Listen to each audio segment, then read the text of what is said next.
একটি গুরুত্বপূর্ণ সমস্যা। অনেক সময়ই অনেক রোগীরা কানে কম শোনা নিয়ে আসেন। এখন এই কানে কম শোনা আসলে ব্রড হেডিং এ যদি আমরা চিন্তা করি তাহলে এটা ২ প্রকারের হয়। একটা হচ্ছে আমাদের কন্ডাক্টিভ টাইপ অফ ডেফনেস এবং আরেকটি হচ্ছে সেন্সরি নিউরাল টাইপ অফ ডেফনেস।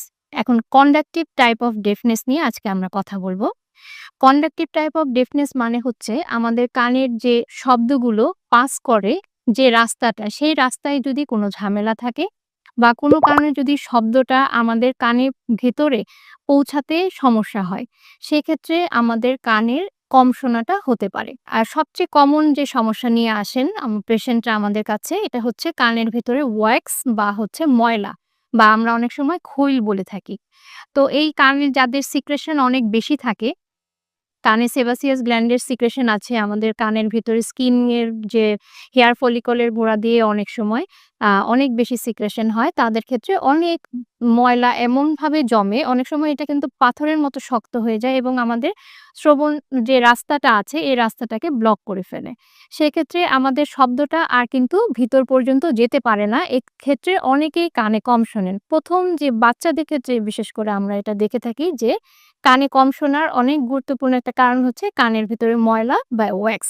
এক্ষেত্রে আপনারা নিজেরা যদি কানের ময়লা পরিষ্কার করতে যান, এক্ষেত্রে অনেক সময় ময়লা থেকে কানের পর্দার ভিতরে চাপ পড়ে কিন্তু কানের পর্দাটা ছিঁড়ে যেতে পারে। সেক্ষেত্রে কিন্তু নিজেরা কখনোই কানের ময়লা পরিষ্কার করার চেষ্টা না করাটাই উত্তম।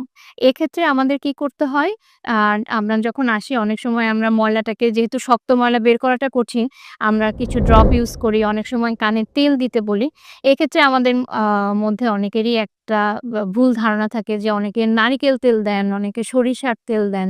এগুলোতে কিন্তু খুবই ক্ষতিকর কানের জন্য। আমরা পেশেন্টকে শুধুমাত্র অলিভ অয়েল তেল দিতে বলি, সেটা আমাদের ময়লাটাকে নরম করার জন্য।